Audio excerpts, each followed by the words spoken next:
అందరికీ నమస్కారం అండి. నేను మీ శ్రీనివాస్. వెల్కమ్ బ్యాక్ నేత నా ప్రపంచం. మన చరిత్రను తెలుసుకోవడం చాలా ఆసక్తికరంగా ఉంటుందండి. అందులో భాగంగానే ఈరోజు మనం ఒక అద్భుతమైన చారిత్రక ప్రదేశం గురించి తెలుసుకోబోతున్నాం. అదేనండి, ఇది కేరళలోని కొచ్చిన్లో ఉన్న చోటానిక్కర ప్రదేశంలో ఉన్నటువంటి హిల్ ప్యాలెస్ మ్యూజియం అండి. మీరు చరిత్ర, కళ మరియు సంస్కృతిని ఆస్వాదించాలనుకుంటే ఈ ప్రదేశం మీకు చాలా ఉపయోగపడుతుందండి.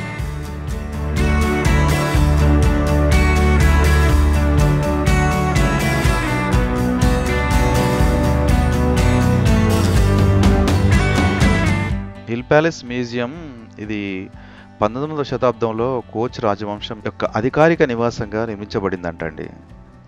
ఈ భవనం 1865లో ప్రారంభమైందంట. ఇది కోచ్ రాజవంశం యొక్క రాజ కుటుంబం కోసం నిర్మించబడిందని చెప్తున్నారు. మరియు ఇది ఇప్పుడు కేరళలోని అతిపెద్ద పురావస్తు మ్యూజియంగా అనౌన్స్ చేయడం జరిగింది. మరియు ఇప్పుడు కేరళలో అతిపెద్ద పురావస్తు మ్యూజియంగా దీన్ని చూస్తున్నారండి.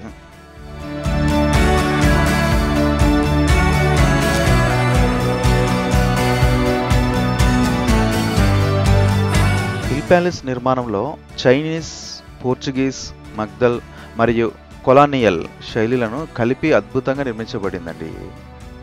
చూడటానికి చాలా అందమైన శిల్పకళ మరియు నిర్మాణ శైలికి ఆదర్శప్రాయమైన భవనం ఇది.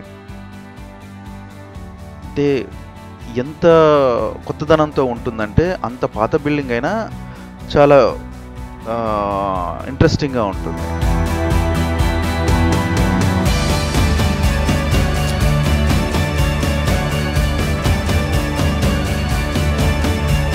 ఈ భవనంలో మీరు కనుగొనే అనేక ప్రదర్శనలు రాజవంశ చరిత్రను, రాజశిల్పాలను, కళాశిల్పాలు, పురాతన వస్తువులను, వివిధ రాజకుటుంబ సభ్యులు పోర్ట్రేట్లను సూచిస్తాయండి. ఇందులో రాజకుటుంబ దుస్తులు, పురాతన ఫోటోలు, ప్రాచీన వస్తువులు మరియు శిల్పకళలు ఈ మ్యూజియంలోని ప్రధాన ఆకర్షణలుగా ఉంటాయండి.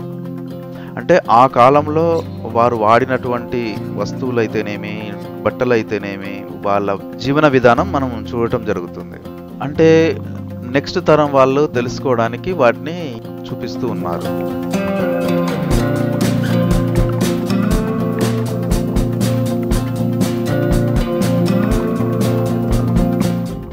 అయితే హిల్ ప్యాలెస్ మ్యూజియంలో ఉన్న మరొక విశేషమైన భాగం ఏంటంటే జంతు ప్రదర్శన మరియు ప్రకృతి సంపద. జంతు చిత్రాలు, మొక్కలు, పరిచయాలు కూడా ఇందులో భాగం. అంటే లుక్ లైక్ జూ పార్క్ లాగా ఉంటుంది. అంటే ఇక్కడ కొన్ని వనమూలికలు కూడా ఉంటాయి. అంటే ఆయుర్వేదిక్ మొక్కలు కానీ అలా అంటుంటారు కదా, అలాంటివి కూడా ఇందులో ఉంటాయి.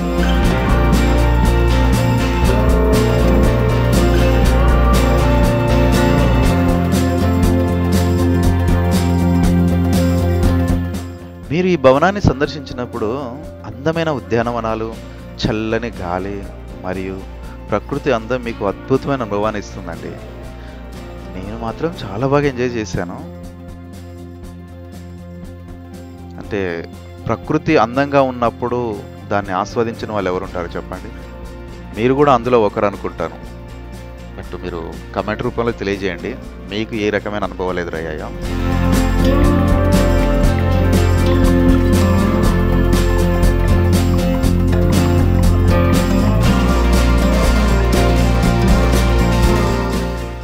అదే రకంగా చూసినట్టయితే 1980లో ఈ భవనాన్ని కేరళ ప్రభుత్వానికి అప్పగించిందంటండి.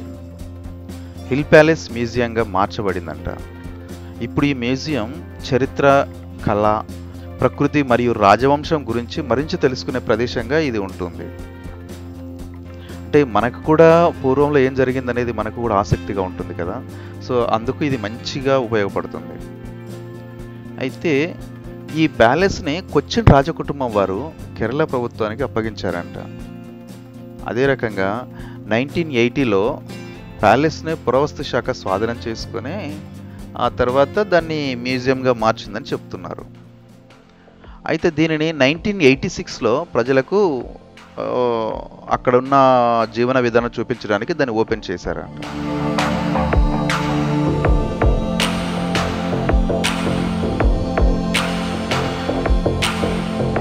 మ్యూజియం మరియు దాని ప్రాంగణం మలయాళ చిత్ర పరిశ్రమకు ప్రసిద్ధి అండి.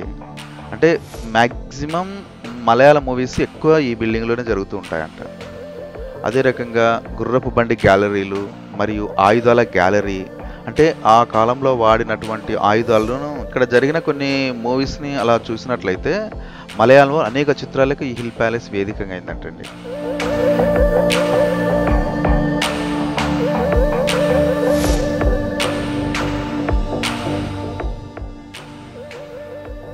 మన చిత్రతాలు ఈ ప్రదేశంలో చిత్రీకరించబడిన అత్యంత ప్రసిద్ధి చెందిన చిత్రం.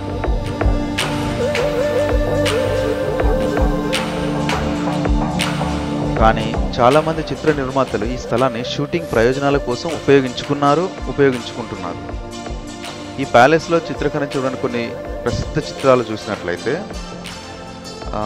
మున్నం అండి, అదేవిధంగా 1988లో వచ్చిన మూరా, అదే రకంగా 1993లో వచ్చిన మణి చిత్రతాలు, 1997లో వచ్చిన కలియుంజాల్, మరియు 2000లో వచ్చినటువంటి డ్రీమ్స్, ఏఆర్ రెహమాన్ సంగీతం అండి, మరియు ఛోటా, అదే రకంగా 2007లో వచ్చిన ముంబై.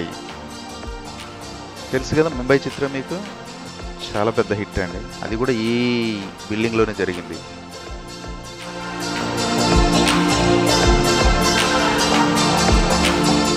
ఓకేనండి, ఈ అద్భుతమైన ప్రదేశాన్ని మీరు కూడా సందర్శించండి. చరిత్రను, కళను, ప్రకృతిని పరికరించండి. ఓకే, ఈ వీడియో మీకు నచ్చినట్లయితే లైక్, షేర్, సబ్స్క్రైబ్ చేయడం మాత్రం మర్చిపోకండి. మరిన్ని అద్భుతమైన ప్రదేశాలు, చరిత్ర మరియు సమాజంపై వీడియోలు పొందడానికి మా ఛానల్ సబ్స్క్రైబ్ చేస్తూ ఉండండి.